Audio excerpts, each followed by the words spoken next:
morning and welcome to the program, The Voices. My name is Medina Azaki, coming to you live in the city of Abuja, this nation's federal capital territory. The program will start right here, right now, after the break. Stay with us. The world must know, terrorists in Nigeria kill more Muslims than Christians. The US officials themselves have said, ISIS was supported by foreign intelligence interests. Boko Haram gets funding from ISIS West Africa province. Some weapons come from foreign black markets. Smuggling routes are protected by international networks. These are not Nigerian Muslims. These are global terror profiteers. So why blame Nigerian Muslims? Because division makes invasion easier. If foreign strike happens, Nigerians will all suffer. Because Christians, Muslims are neighbors. When a bomb drops, does it ask if you are Muslim or Christian before exploring? No, a bomb kills everyone around it. Your real brothers and sisters are Nigerians, not foreigners. Don't stay silent, Christians. Don't let lies define you, Muslims. Speak with facts, not anger. We need a peaceful online protest. Say this everywhere. Hashtag stop using religion to invade Nigeria. Hashtag #8 United Nigeria speaks. Hashtag no bomb can save us. Comment on every platform. Protect Nigeria, don't attack Nigeria. And what we want from China, Russia and the rest of the world. A statement opposing US military threats. Support for Nigeria's sovereignty. Respect for African borders. China and Russia opposed interference before. Now is the time to speak again. Terrorists kill Nigerians. Bombs kill Nigerians. But lies will destroy Nigeria. America is not coming to save us. America is coming to divide us. Because Muslims plus Christians equals Nigerians. United we stand. Divided we lose everything. Speak up now. Let the world hear your voice. Drop your stance in the comments. Like, follow and share for more updates. Welcome back. So many events unfolded at the weekend. First, it was the ambassadorial list, both career and non-career ambassadors. Even though we're yet to see their designation, if I'm correct. Yeah. Some of the issues that came up was the imbalance at that as far as that list is concerned. And if MCF can just put it on the screen, we could see it region by region, and we now see that the Southwest got 11 slots, the North Central got 5, the Northwest got 5, the Northeast got 5. The South got 3, and then the Southeast got 6. This is from Tribune Online, and this is the map of the ambassadors that are supposed to go and represent us any moment from now. Honorable, before we go to our focus of today, which has to do with the rising, insecurity, what do you make of the list? I mean, this imbalance seems to have no end. Anytime there are positions, you find out that the Southwest gets, the junk of it, and they rub it into other regions' face. You can go to hell. Nothing will happen. How can a region get 11 and other people are getting? And then the South just got 3. They would have even been fair enough to even give them 5 or 6, yes. At least, because they have 6 states, at least give each state 1. Then when you give every state 1, then at least take the remaining ones and give it to your zone. Unfortunately, even in Northeast now, they have 2 in Adamawa.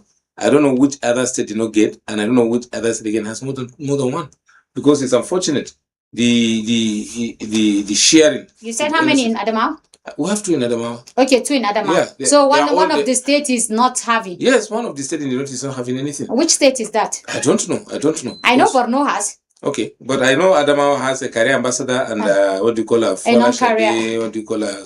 Brent. Your former senator. Yeah, she was. Yeah, okay. Yeah, she's from Adamawa South actually. Yes, she represented Adamawa. And, but unfortunately, I don't know which state that they excluded from the Northeast even.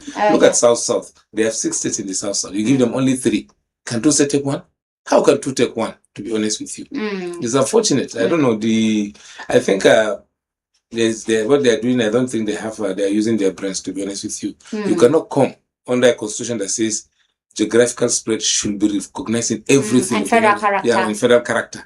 Unfortunately, you just sit down in the comfort of your room and write names of people that you want. Not that because they deserve to be ambassador or not because they work for the party or whatever. No, you're just doing that for your own personal interest. So just to what you call satisfy your own conscience. Actually, that's what you did. But unfortunately, it will definitely catch up with them. Yeah, but there are people who will also say this imbalance didn't start with this government. Previous government have done it. How? We saw during President Jonathan how we used to see imbalance in terms of recruitment and appointment.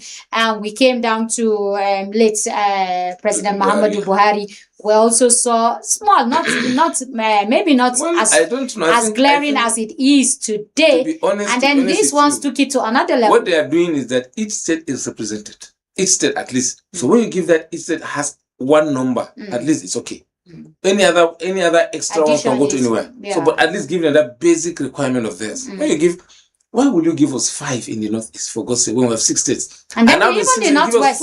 Northwest has 7. 7, so you give them only 5. Them 5. Yeah. What happened? What happened to the other states? What are you doing? To be honest with you, I think. Does that raise the question if the president is actually in control of this appointment? Well, I don't know. To be honest with you, I don't want to speculate on something I don't know, but I am sure he knows it. No, there is no way a letter can leave his table to the National Assembly without his signature. Despite the fact that we know how the signature comes about, but actually it has to go through him. You say, okay, fine, send it to the National Assembly. Whether he has gone through it or not, but he must be briefed. Your Excellency, we have this list, then we're taking it to the National Assembly. Okay, fine, go ahead and do it. Let me see the list. 1, 2, 3, 4. Okay, fine. I have seen the names I wanted. Okay, take the rest. Whatever it is. So, to be honest with you, it's not good. It's not good. What is telling Nigerians that we have to I know we have some very good names on that list. We have somebody like Professor Mahmoud Jega, the immediate past Mahmoud Yakubu. Mahmoud Yakubu, yes. Former INEC chairman. No, you can't say his 10 years is totally a disaster. I cannot say he did some things right, some things didn't go the way we were supposed to see. But now I'm talking about some kind of experience and qualification. Particularly 2023 election where we have issues. Okay. The worst election that was conducted by him is 2023 election. Yeah, but it's your government, it's the APC whatever government. It is. So you cannot rope him into it. It is your government, and so your government must share into that blame. We will wait to see the screening by the National Assembly and eventually their designation. And maybe after that, we can now come and critique, their qualification and, what they can even offer at the end of the day. But let's go to now. There's no need for any qualification. Actually, they're all qualified since they are Nigerians. Because I think by going by the judgment of the Supreme Court because of 2023 election, once somebody is presented by a party, that man is qualified to be anything, to be a president without going to school, whatever it is. Because I think when you look at the judgment in detail, there are a lot of things that even the Constitution itself was amended. That you don't require all those requirements for you to become a qualified member of a party. So once you have your... Once you are presented by the party, whether you're a madman, you're qualified. There's no need for any educational or whatever. No. Academic qualification. No. There's nothing required. So if a madman decides to be our president... That is it. If the party presents it, fine. Whether we voted for him or not. But that is ridiculous. Once INEC declared him a winner, that is all. But that's ridiculous. Oh, that is it. That's the problem. That's what the judgment of 2023 did to us. That is it. And just amended the Constitution. I know, but we've been all quiet. We've been all silent. Of course. What will we say? It's just a matter of time. I'm sure this thing will finish. It will end very soon. But somebody has to challenge that. Of course. Yeah. That was why it was challenged from the Court of Appeal to the Supreme Court. These are the 2 highest courts in Nigeria. So all of them gave the same judgment. What do we do? Where do you go? Do we protest? Do we fight? Do we take arms? You can't do. You just have to wait for the right time to come. God will definitely come. And what is that right time? The right time is the next election, 2023, 2027. We have to come out en masse and make sure that we don't allow the criminals to take over again. We block them. So how are you going to do that? We'll do that by massive mobilization. Massive. So maybe this time around the politician will up it up. Not just the president, even the governors. Not even the governors or the senators and the House of Reps. Even state assembly will up it up. Yeah, so if they up it up to say 1 million for one vote, people will collect 1 million and vote. We can still mobilize good Nigerians, up to 50 million of them that cannot collect 1 dime, and they will vote. When we mobilize 50 million... I've gotten up to 50 million people voting. When you look at elections, the highest you get is 30. The last one was even the lowest turnout. But what we're saying is that when you mobilize, it's a deliberate plan. You saw mobilization from... Since last year, we've been mobilizing people. We're now working on mobilizing 50 million Nigerians to come out and vote. Speak with one voice. When you say we, who are we Nigerians. Okay. We concerned Nigerians, actually. Okay. Those that are cheated. Actually, feel cheated, to be honest with you. And we are mobilizing. We've started mobilization since last year. by the time next year, around this time, I'm sure we'll have up to 50 million people ready to come out and vote for our own conscience and our own candidate that we presented in any political party. We don't have a political party as we speak. We're only looking for Nigeria. How do we salvage the current situation in Nigeria? That's our target. And we're working on it, definitely. All right. So we'll take a short break, and when we return, we'll go straight to the focus of today, which is the rising state of insecurity and recent threat. We'll be back. Stay with us. The world must know, terrorists in Nigeria kill more Muslims than Christians. The US officials themselves have said, ISIS was supported by foreign intelligence interests. Boko Haram gets funding from ISIS West Africa province. Some weapons come from foreign black markets. Smuggling routes are protected by international networks. These are not Nigerian Muslims. These are global terror profiteers. So why blame Nigerian Muslims? Because division makes invasion easier. If foreign strike happens, Nigerians will all suffer. Because Christians, Muslims are neighbors. When a bomb drops, does it ask if you are Muslim or Christian before exploring? No, a bomb kills everyone around it. Your real brothers and sisters are Nigerians, not foreigners. Don't stay silent, Christians. Don't let lies define you, Muslims. Speak with facts, not anger. We need a peaceful online protest. Say this everywhere. Hashtag stop using religion to invade Nigeria. Hashtag at 8 United Nigeria speaks. Hashtag no bomb can save us. Comment on every platform. Protect Nigeria, don't attack Nigeria. And what we want from China, Russia and the rest of the world. A statement opposing US military threats. Support for Nigeria's sovereignty. Respect for African borders. China and Russia opposed interference before. Now is the time to speak again. Terrorists kill Nigerians. Bombs kill Nigerians. But lies will destroy Nigeria. America is not coming to save us. America is coming to divide us. Because Muslims plus Christians equals Nigerians. United we stand. Divided we lose everything. Speak up now. Let the world hear your voice. Drop your stance in the comments. Like, follow and share for more updates. All right, welcome back. So honorable, this rising insecurity, Balaba, it's not new. It seems that every second year or a year to elections, you now begin to see some kind of rise as far as insecurity is concerned. But let me ask you, is this something that is engineered in such a way? Because we've seen that during President Jonathan 2013, 2014, before the election of 2015.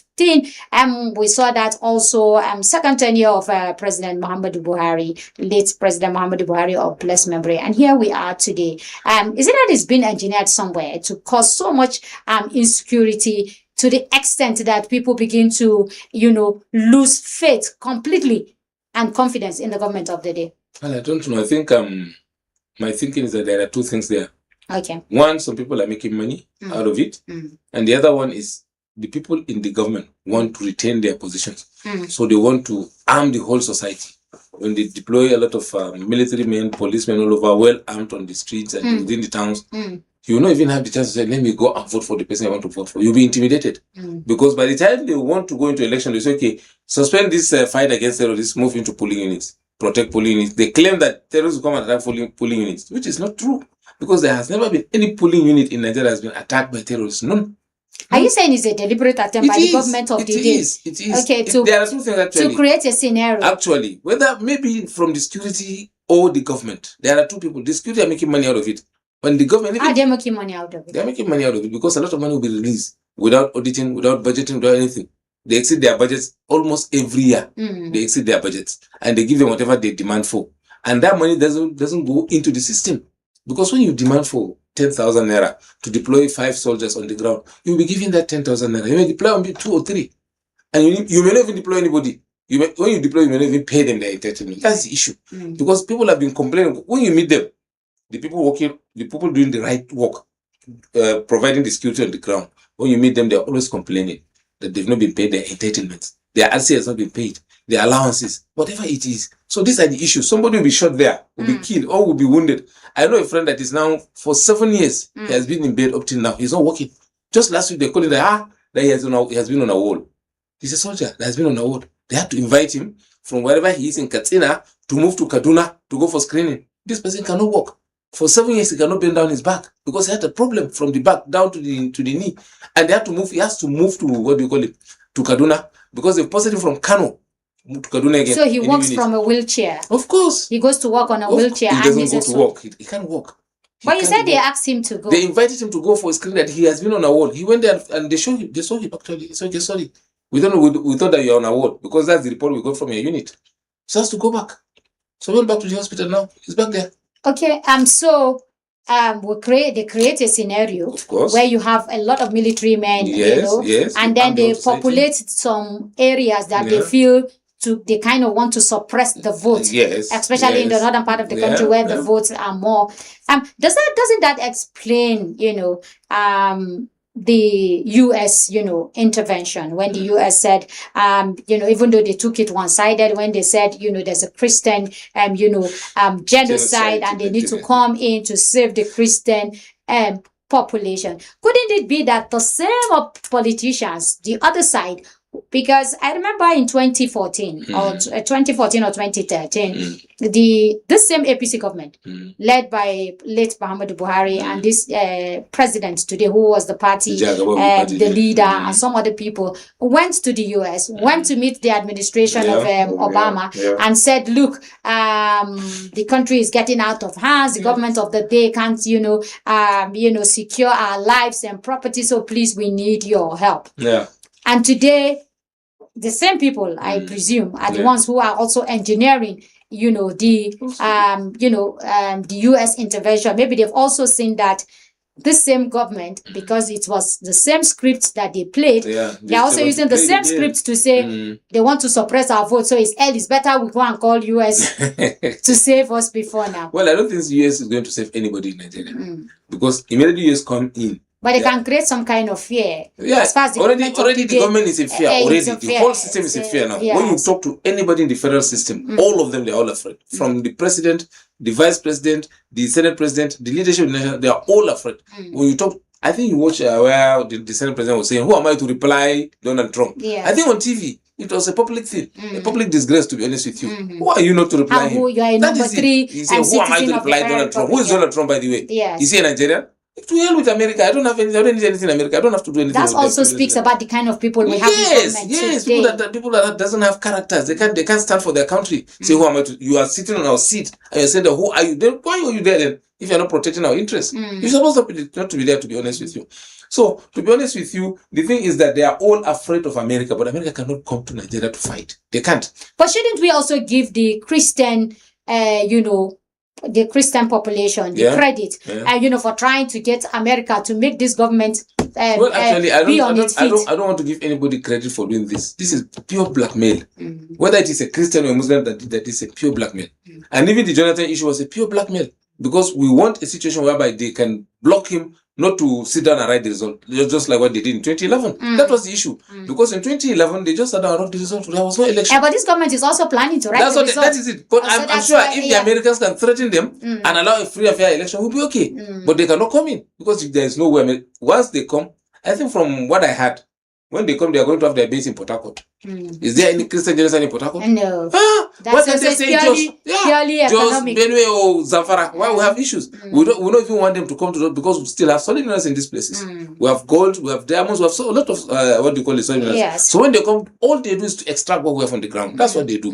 Look at what happened in Iraq. Look at what happened. But you want them to come and force the government to not to come in, not to come in. Just threaten them from wherever you are. Okay. Yeah, give them that. Do you think that's what's going to play out? They didn't come. They threatened Jonathan, and Jonathan had to surrender. He had to hand over. To be honest with you. So you think this one will be threatened to the extent of him handing over? Of course. He will be threatened. From within his system, yes. They'll use somebody within his system and block him actually, and he will.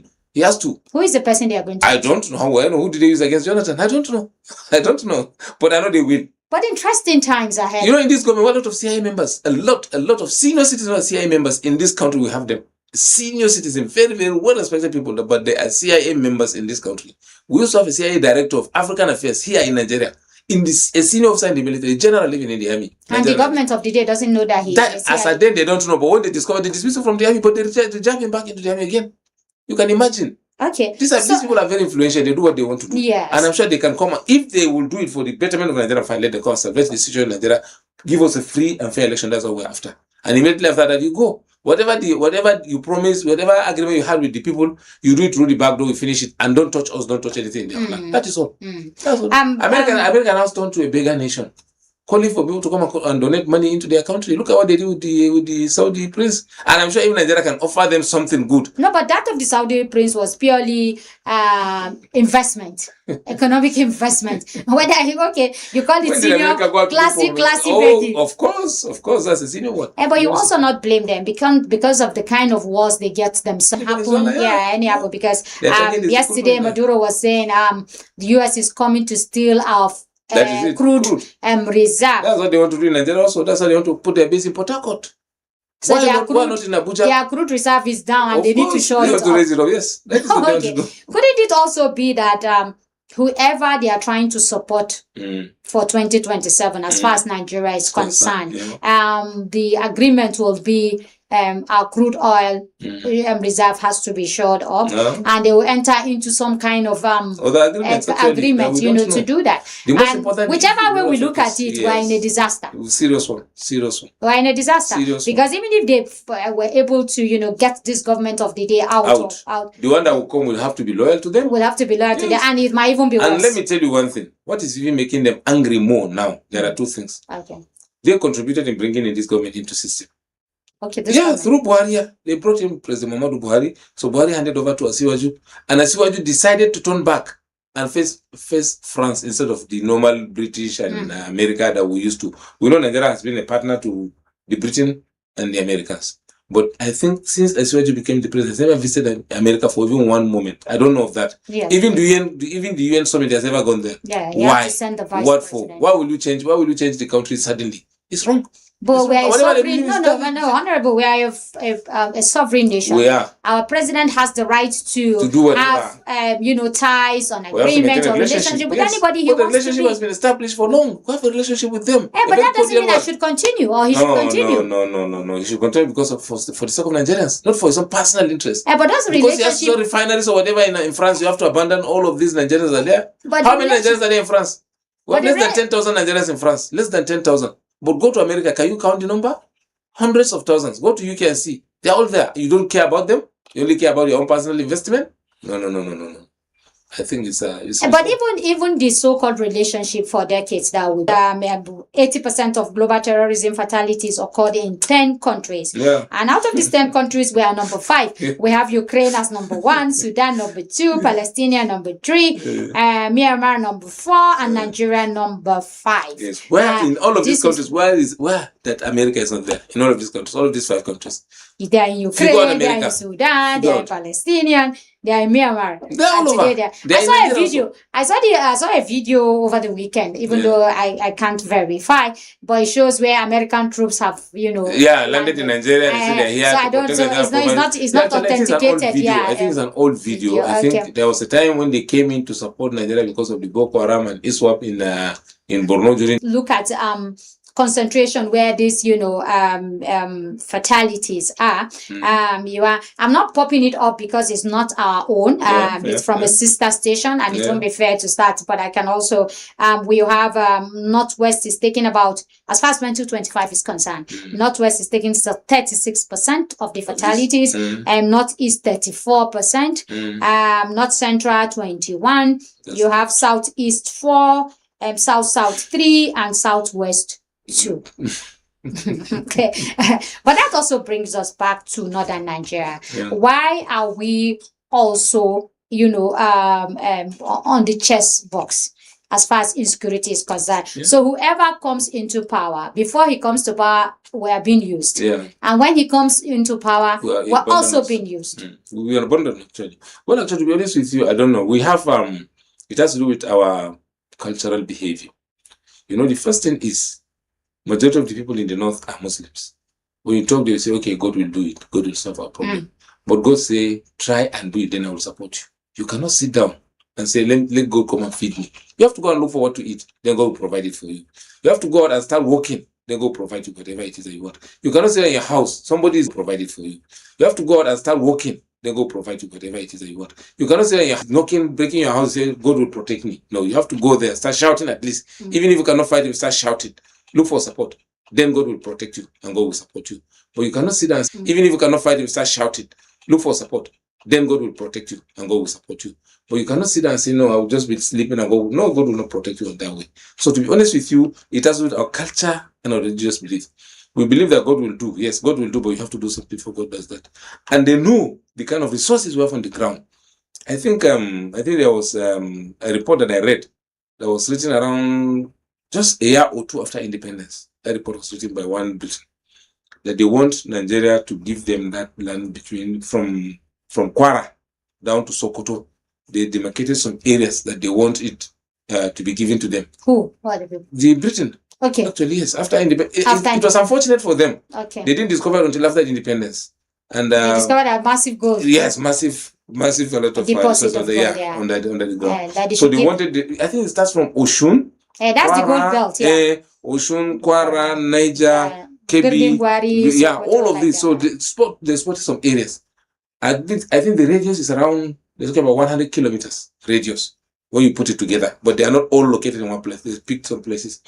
So they met the governor, I think in Kaduna, that this is what he wants. He said, no, I can't do this. Let me talk to my people first. I think he asked the premier, and the premier say, find out from them, what do they want? Why do they want these areas? Because we don't know anything about it. We don't know whether we have something. And the man asked him, what do you want? Why do you want all of this, only these locations? Why can't you take a state or an area? We give you one area if you want to build. He said, no. We want it for 100 years.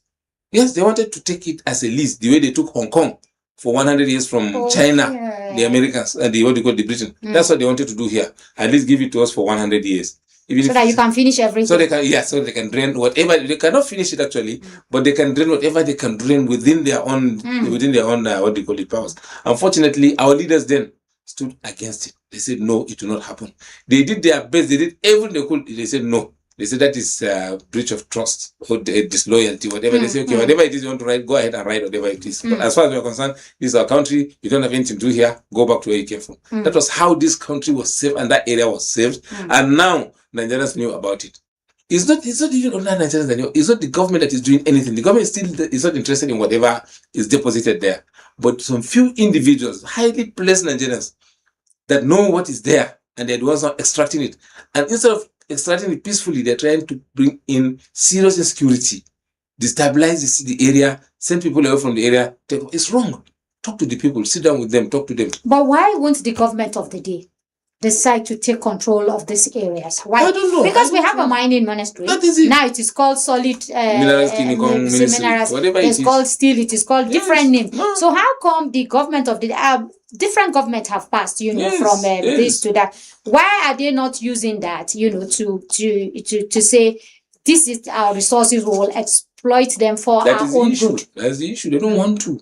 I don't know why. And it belongs to Nigeria. When we have this, we will not even talk about the crude oil any longer, because the crude oil is now is even losing its value globally. Yes. People are talking about renewable energy. So when you talk about energy, fine, go with your energy. Then you look about this gold. When will you change gold to what? When? On earth, for God's sake. The uranium they're looking for, we still have the deposit of it here in this country. Look at what they call it, all this Californium they're looking for. We still have them all over this northern